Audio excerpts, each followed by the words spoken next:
खुलुमबाय बे समाव बडलेण्ड इंखं टेलिभिजननि स्टुडियोआव आं मिथिखा नार्जारी दिनै मोनाबिलिनि गाहाय रादाबफोराव दङ आसाम पुलिस थिसनथायनि रिजाल्टखौ फोसावबाय बाक्सानि सोमलिगुरियाव मैदेरनि उदखार सासेनि जिउ खहा आरो साबा जोखोम चंडीगढ़ मुलुगसोलोंसालियाव दुंहाव थासारि सासे फरायसुलिया सा 60 फरायसुलिनि दुगैनाय भिडिअ हगारनानै हमजादों 22 सेप्तेम्बराव मोन 6 जनगोष्ठीया 24 घन्टा आसाम बन्द फोसावदों हादरगिरि द्रौपदी मुर्मुआ सानथामनि हाबाफारिजों लन्दनाव दावबायहैदों केबिनेट मन्त्री इउजि ब्रह्मआ गोबां सोरखारि मावबिथांखिखौ बेखेवदों झारखन्डआव गंसे बासआ दालांनिफ्राय गोग्लैनानै सा 7 थैदों आरो सा 13 गोब्राब जोखोम जादों दानिया फै आबुं रादाबाव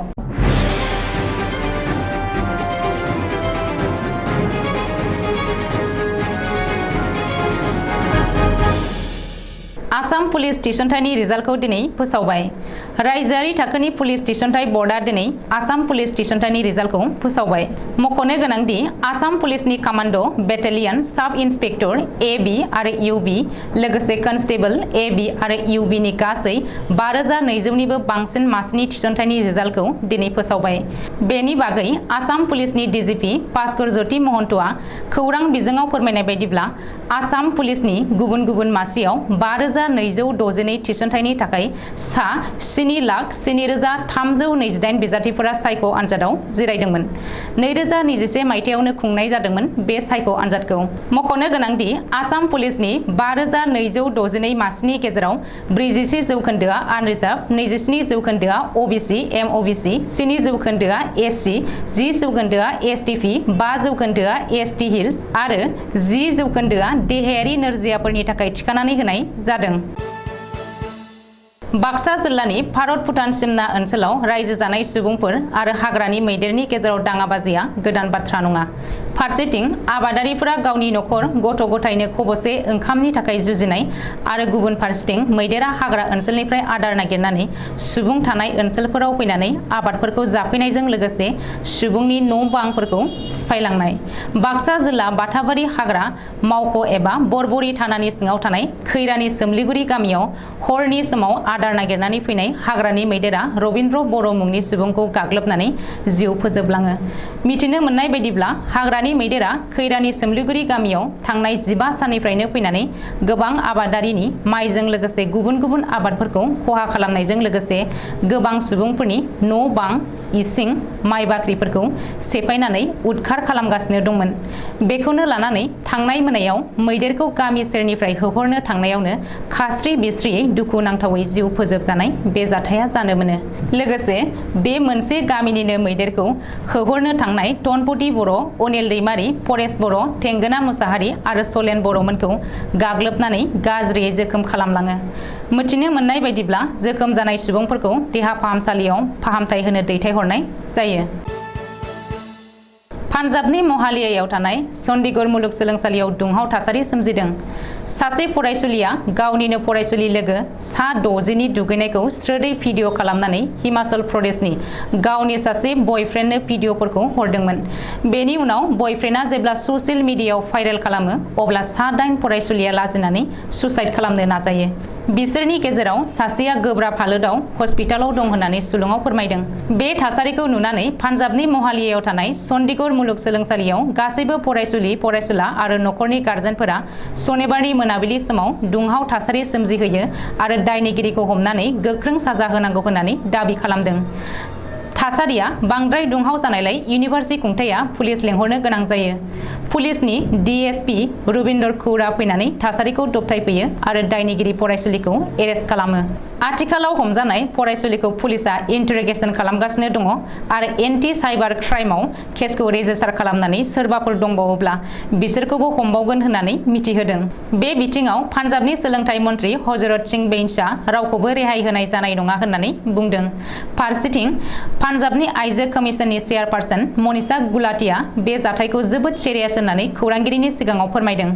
पान्जाबनि गिबि मन्त्रि भगवान मान आरो दिल्लीनि गिबि मन्त्रि अरविन्द केजरीवालमोना टुइट खालामनानै सोंखारिदों आरो दायनिगिरिया रावबो बारग'नाय नङा होननानै सीएम भगवान माना बुंदों।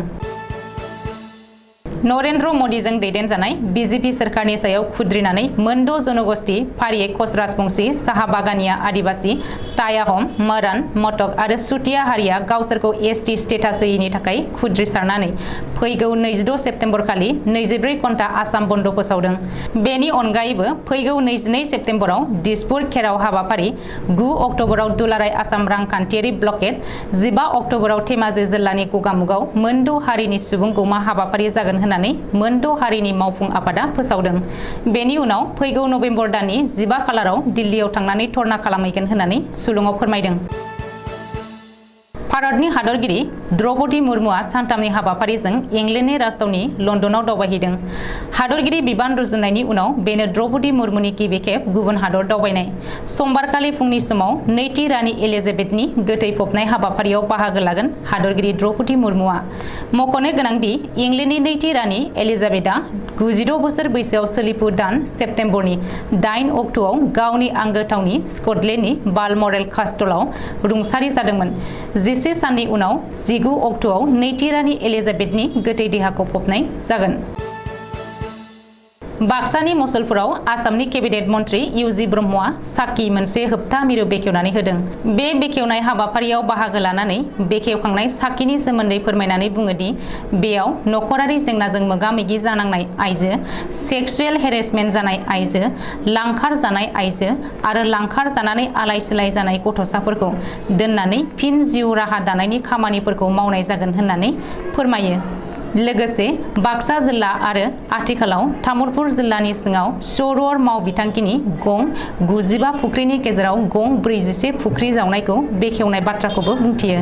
लोगोसे बाक्सानि इन्द्रलाल पाठक हिन्जावसा गोजौ फरायसालियाव पसन दान एबा गथ'साफोरनो पुष्टिक आदार जाहोनाय आरो पाकिस्तान, आफगानिस्तानाव जाबाय थानाय वेल्ड पलिय'खौ नोजोर बोनानै आसामनि मोन 19 जिल्लाजों लोगोसे बाक्सायावबो सानथामनि हाबाफारिजों उन्दै गथ'फोरनो पलिय' भेक्सिन होनाय हाबाफारिखौ बेखेवनाय बाथ्राखौबो बुंथियो। झारखन्डनि हाजारीबाग जिल्लानि तातीजारिया पुलिस थानानि बेन्दोंआव सनिबारनि मोनाबिलि समाव सिवान दैमानि दालांनिफ्राय गंसे बासआ हरखाबै गाहायाव गलांदों। बे जाब्रबथायाव जायगायावनो सानै हान्थियारिया थैदों आरो उनाव साबाखौ हस्पिटालाव थैबाय होननानै फोसावदों। गासै सा 9 हान्थियारिफोरनि जिउ खहा जादों आरो सा 13 हान्थियारिफोरा गोब्राब जोखोम जादों। हाजारीबाग जिल्लानि एसपि मनज रतन चटिया सुलुङाव फोरमायनाय बायदिब्ला बासआ रांचीनिफ्राय गिर'डसिम थांगासिनो दंमोन। बे समावनो बे दुखुनांथाव जाथाया जादों। आथिखालाव जोखोम जानायफोरखौ रांचीनि राजेन्द्र इन्स्टिट्युट अफ मेडिकेल साइन्सआव थिसननाय जाबाय आरो माखासेखौ जिल्लानि गुबुन गुबुन हस्पिटालाव देहा फाहामथायनि थाखाय थिसनदों होननानै पुलिसआ सुलुङाव फोरमायबावदों। गाहाय मन्त्रि नरेन्द्र मदीआ बे जाब्रबथायखौ जोबोद दुखुनांथाव होननानै टुइट खालामदों आरो झारखन्डनि गिबि मन्त्रि हेमन्त सोरेनआ थैनाय नखरनो गावनि दुखु मोननाय आरो जोखोम जानायफोरनो गावनि गाहाम हास्थायनायखौ टुइट खालामनानै फोरमायहरदों। दिनै मोनाबिलिनि रादाबा एसेनोसै। गोजोन्थों।